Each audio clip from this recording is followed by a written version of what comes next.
Hi friends, welcome to Krishna's story time. Sreekrishna ഭഗവാനിൽ അനുഗ്രഹീതരായ എല്ലാവർക്കും കൃഷ്ണാസ് സ്റ്റോറി ടൈം എന്ന ഈ ചാനലിലേക്ക് സ്വാഗതം. കൃഷ്ണായനം. രചയിതാവ് തുളസി കോട്ടുക്കൽ. പബ്ലിഷേഴ്സ് ഹരിശ്രീ ബുക്സ് പുനലൂർ. ഓഡിയോ കൃഷ്ണകുമാരി. ഈ ചാനലിലേക്ക് ആദ്യമായി എത്തുന്നവരും ഇതുവരെയും സബ്സ്ക്രൈബ് ചെയ്യാത്തവരുമെല്ലാം ഒന്ന് സബ്സ്ക്രൈബ് ചെയ്തുകൊണ്ട് വീഡിയോ കേൾക്കുക. കൃഷ്ണായനം കേൾക്കുന്ന എല്ലാവർക്കും ഹൃദയം നിറഞ്ഞ നന്ദി അറിയിക്കുന്നു. ഇന്നത്തെ ഭാഗത്തിലേക്ക്.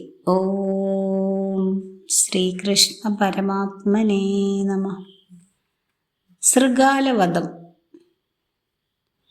ജരാസന്ധനും പടയും ഗോമന്തം വിട്ടൊഴിഞ്ഞു. മുറിവേറ്റു വീണ പടയാളികൾക്ക് വേണ്ട ശുശ്രൂഷ വനചര നേതാവിൻ്റെ നേതൃത്വത്തിൽ നടത്തി. പച്ചില മരുന്നുകൾ വെച്ചുകെട്ടി യാത്ര ചെയ്യാവുന്നവരെ വനമിറക്കി വിട്ടു. മൃതശരീരങ്ങൾ ഗോമന്തത്തിന് താഴെയുള്ള വിശാലമായ അഗ്നികുണ്ഡത്തിലേക്ക് വലിച്ചെറിഞ്ഞു. ജയഭേരി മുഴക്കി വനചരന്മാർ തേൻ കുടിച്ചു. കേശവന് ചുറ്റും നൃത്തം നടത്തി. കുട്ടികളും കാട്ടുമങ്കമാരും നൃത്തത്തിൽ പങ്കുകൊണ്ടു. സമുദ്രത്തിൽ നിന്നും വന്ന തണുത്ത കാറ്റ് ഗോമന്തത്തെയും അവിടുത്തെ ശേഷിച്ച ജീവികളെയും ആശ്വസിപ്പിച്ചു. നൃത്തം അവസാനിച്ചു. പെട്ടെന്നാണ് കുതിരകളുടെ കുളമ്പിൽ നിന്നുയരുന്ന ശബ്ദം അവിടെ നിറഞ്ഞത്. എല്ലാവരും പൊടുന്നനെ യുദ്ധസന്നദ്ധരായി. സ്ത്രീകളും കുട്ടികളും അടുത്തുള്ള ഗുഹകളിൽ ഒളിച്ചു. എന്തോ ഒരു ശത്രു അടുത്തു വരുന്നു. വനചര നേതാവും സൈന്യവും മുന്നോട്ടാഞ്ഞു. കേശവൻ കരമുയർത്തി വിലക്കി. ആരായാലും വരട്ടെ, ആളറിയാതെ ആക്രമിക്കരുത്. വരുന്നത് ബന്ധുക്കളുമാകാം. അപ്പോഴേക്കും കുതിരകൾ കേശവന്റെ സന്നിധിയിലെത്തി. കുതിരപ്പുറത്തു നിന്നും ആളുകൾ ഇറങ്ങി. അവർ നിരായുധരായിരുന്നു. കേശവന്റെ അടുത്തേക്ക് ഒരാൾ ഓടിച്ചെന്നു. ഉദ്ധവർ മധുരയിൽ നിന്നും വരികയാണ്. കൂടെ വന്നവർ ഉദ്ധവരുടെ അംഗരക്ഷകരും സുഹൃത്തുക്കളുമാണ്. എൻ്റെ സുഹൃത്തും ബന്ധുവുമായ ഉദ്ധവനാണിത്. ആയുധങ്ങൾ മടക്കി നിങ്ങൾ വിശ്രമിച്ചു കൊള്ളുവിൻ. കൃഷ്ണൻ കാട്ടുരാജാവിനോടും അനുചരന്മാരോടും പറഞ്ഞു. അവർ ഉദ്ധവനെയും കേശവനെയും വന്ദിച്ച് ഗുഹകളിലേക്ക് നടന്നു. കൃഷ്ണനും ബലരാമനും മധുര വിട്ടപ്പോൾ ഉദ്ധവർ അവിടെയുണ്ടായിരുന്നില്ല, യാത്രയിലായിരുന്നു. മടങ്ങിയെത്തിയ ഉദ്ധവർ വസുദേവ നികടത്തിലെത്തി ചോദിച്ചു, കേശവൻ എങ്ങോട്ടാണ് പോയത്? കരഞ്ഞു കലങ്ങിയ നയനങ്ങളുമായി വസുദേവർ പറഞ്ഞു, ഉദ്ധവ, കണ്ണൻ എന്നോടൊന്നും പറഞ്ഞില്ല. അവൻ പോയെന്ന് മാത്രമേ എനിക്കറിയാവൂ. അപ്പോഴേക്കും വസുദേവർ കരഞ്ഞു പോയിരുന്നു. അങ്ങ് ആശ്വസിക്കുക. കൃഷ്ണനെ ആർക്കും പരാജയപ്പെടുത്തുവാൻ ആവുകയില്ല. അവൻ പരമ്പൊരുളാണ്, എല്ലാത്തിൻ്റെയും നായകൻ. അങ്ങനെയുള്ള മാധവനെ നശിപ്പിക്കുവാൻ ആർക്കാണ് കഴിയുക? ഏതായാലും ഞാനൊന്ന് അന്വേഷിക്കട്ടെ. കണ്ടെത്തിയേ മടങ്ങി വരൂ. കേശവനെ പിന്തുടരാനുള്ള വഴി ആലോചിച്ച ഉദ്ധവർ ഒരു ദിവസം മധുരയിൽ തന്നെ വസിച്ചു. ഉപായങ്ങൾ ഒന്നും തോന്നിയില്ല. അപ്പോഴാണ് ഗർഗാചാര്യനെ കണ്ട് വിവരങ്ങൾ ഉണർത്തിക്കാമെന്ന് കരുതിയത്. പിന്നെ താമസിച്ചില്ല, ആചാര്യനെ കണ്ടു. ഗർഗൻ പറഞ്ഞു, ഉദ്ധവരെ, കേശവന്റെ ചിന്ത കാലത്തിനപ്പുറത്താണ്. കാലവുമായി ബന്ധപ്പെട്ടാലേ നമുക്ക് എന്തെങ്കിലും മനസ്സിലാക്കുവാൻ കഴിയൂ. പല പ്രാവശ്യം ജരാസന്ധൻ മധുര ആക്രമിച്ചു. വീണ്ടും ഒരാക്രമണത്തിന് അവൻ മുതിർന്നു വന്നു. ഒരു യുദ്ധം കൂടി സഹിക്കുവാൻ മധുരയ്ക്കാവില്ല. അതുകൊണ്ട് കേശവൻ മാറി. ജരാസന്ധൻ കേശവനെ പിന്തുടരുകയാണ്. അവൻ്റെ പിന്നാലെ കൂടിയാൽ കേശവൻ എവിടെയുണ്ടെന്ന് അറിയുവാൻ കഴിയും.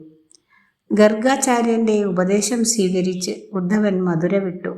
ജരാസന്ധൻ്റെ മനസ്സിലിരിപ്പ് ഉദ്ധവന് മനസ്സിലായി.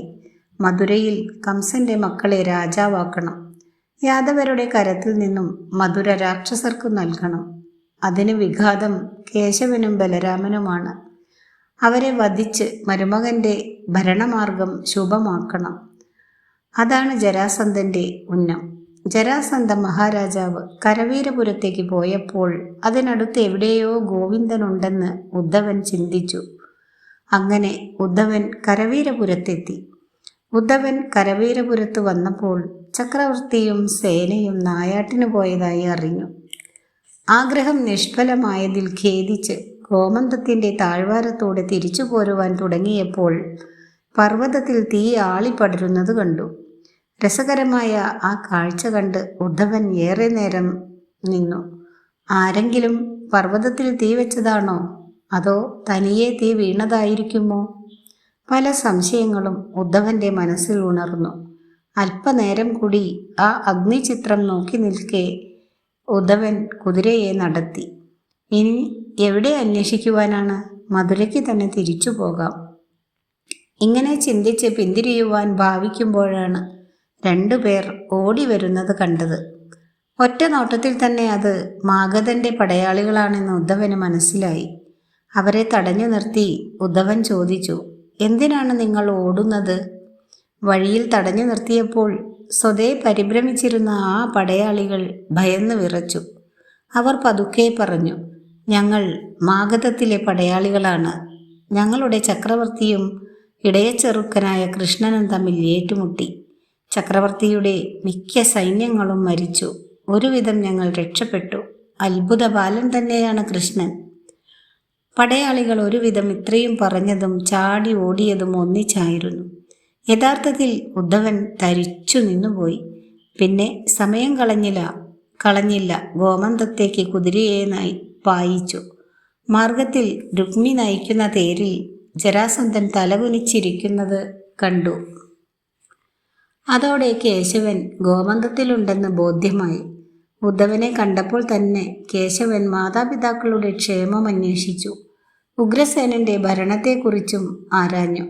ഉദ്ധവനും കൃഷ്ണനും ബലരാമനും കൂടി ഭാവി പരിപാടികളെക്കുറിച്ച് ചിന്തിച്ചു. ജരാസന്ധനെ വധിക്കണമായിരുന്നു. കനക അവസരം പാഴിലാക്കിയോ എന്ന് സംശയം. ഉദ്ധവൻ സന്ദേഹം പറഞ്ഞു. കേശവൻ ആ സംശയത്തിന് പരിഹാരമായി ഇങ്ങനെ പറഞ്ഞു. രാഷ്ട്രതന്ത്രങ്ങൾക്ക് പുതിയ മാനങ്ങൾ നൽകുന്നതായിരുന്നു ആ വാക്കുകൾ. ഞാൻ ജരാസന്ധനെ കൊല്ലാതെ വിട്ടത് വെറുതെയാണെന്ന് നിങ്ങൾ കരുതുന്നു. എന്നാൽ അങ്ങനെയല്ല. ഗംഗാസമുദ്രത്തിൽ ചെറിയ ചെറിയ രാജാക്കന്മാരുണ്ട്. അവർ മാഗധന് കപ്പം കൊടുക്കുന്നവരാണ്. ജരാസന്ധൻ മരിച്ചു കഴിഞ്ഞാൽ അവർ ശക്തരായി തലയെടുക്കും. അവർ പട നയിക്കും. പുതിയ ഒരു യുദ്ധമുഖം തുറക്കേണ്ടതായി വരും. കഠിനമായ ആപത്ത് വലിച്ചു വയ്ക്കുകയാണ് അതിലൂടെ നാം ചെയ്യുന്നത്. യുദ്ധം എന്നും നാശമാണ്. അത് ഒഴിവാക്കുന്നതിന് കഴിയുന്നത് നാം ചെയ്യണം. ഇപ്പോൾ ജരാസന്ധന് നാണക്കേടായുള്ളൂ. അത് തീർക്കുവാൻ ചക്രവർത്തിയായ ജരാസന്ധൻ കൂടുതൽ ശക്തി ആർജിക്കും. രക്തച്ചൊരിച്ചിൽ കൂടാതെ കഴിയാൻ തൽക്കാലത്തേക്ക് നല്ലതാണ്. രുക്മി, ശിശുപാലൻ തുടങ്ങിയവർ ചക്രവർത്തിയാകുവാൻ കൊതിക്കുന്നവരാണ്. ജരാസന്ധനാണ് അവരെ തടഞ്ഞു നിർത്തിയിരിക്കുന്നത്. അതുകൊണ്ട് മാഗധൻ മരിക്കരുത്. ഓരോ പ്രാവശ്യവും അവൻ വരുമ്പോഴും സൈന്യങ്ങളിൽ മിക്ക പേരും മരിക്കുന്നുണ്ട്. അങ്ങനെ ഭൂഭാരം തീർക്കുവാനും ജരാസന്ധൻ ജീവിച്ചിരിക്കണം. കേശവന്റെ വാക്കുകൾ അവർ ശ്രദ്ധിച്ചിരുന്നു. പുതിയ ചിന്തകൾ അവർ മനസ്സിലാക്കുവാൻ ശ്രമിച്ചു. ഗംഗാസമതലത്തിലെ ശാന്തിയും സമാധാനവും നിലനിർത്തിക്കൊണ്ടു പോകുവാനുള്ള ശ്രമം കേശവന്റെ മനസ്സിൽ നിന്നും മറ്റുള്ളവരുടെ ഹൃദയത്തിലേക്ക് ഒഴുകിയിറങ്ങി. ഉദ്ധവൻ പറഞ്ഞു, കുറേ രാജാക്കന്മാരെ നമ്മുടെ പക്ഷത്തും ചേർക്കണം. അതിനുള്ള ശ്രമം ആരംഭിക്കുവാൻ സമയമായെന്ന് തോന്നുന്നു. അത് കേട്ട് ചിരിച്ചുകൊണ്ട് കൃഷ്ണൻ പറഞ്ഞു, ആരാണ് നമ്മുടെ പക്ഷത്ത് നിൽക്കുക? ആൾബലം, സമ്പത്ത്, ഇത് രണ്ടുമാണ് ഭൗതികത്തിൽ സുഹൃത്തുക്കളെ സൃഷ്ടിക്കുന്നത്.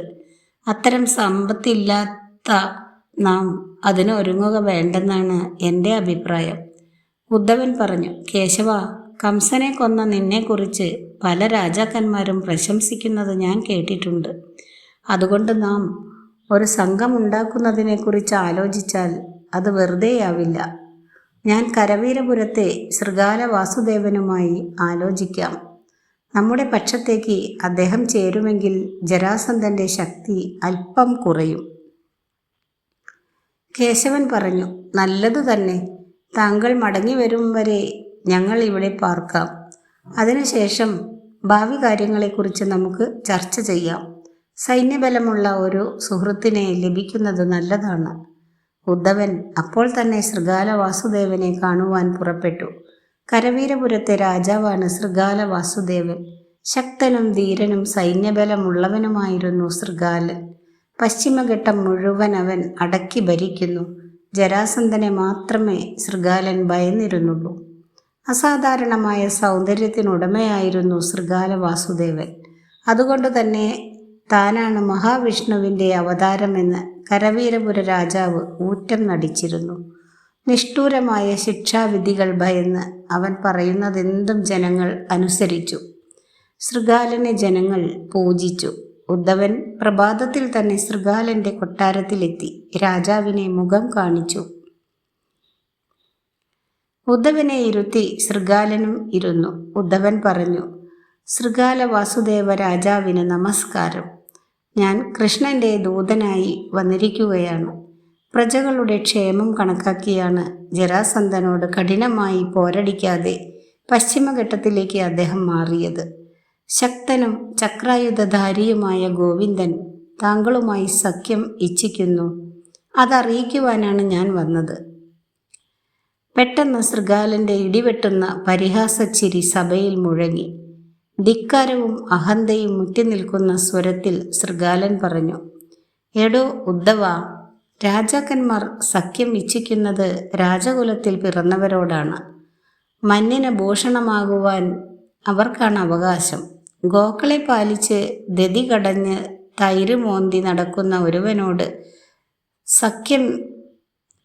സഖ്യം ഇച്ഛിക്കുവാൻ ഞാൻ യാദവകുലത്തിൽ പിറന്നവനല്ല. ഇത് ശ്രദ്ധിക്കൂ. ഈ ത്രിഭുവനത്തിൽ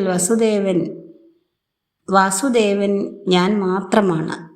ആ ധിക്കാരി വാസുദേവ നാമത്തിൽ അറിയുവാൻ ആഗ്രഹിക്കുന്നതായി ഞാൻ മനസ്സിലാക്കിയിട്ടുണ്ട്.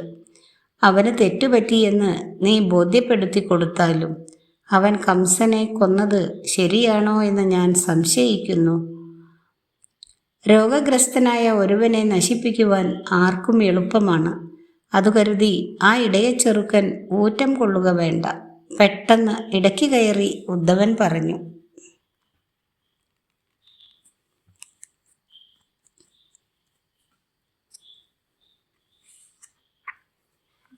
ഇന്നത്തെ ഭാഗം ഇവിടെ അവസാനിപ്പിക്കുന്നു. അടുത്ത ഭാഗം അടുത്ത ദിവസം കേൾപ്പിക്കാം. ഇതുവരെ വീഡിയോ വാച്ച് ചെയ്തതിൽ നന്ദി. Thank you.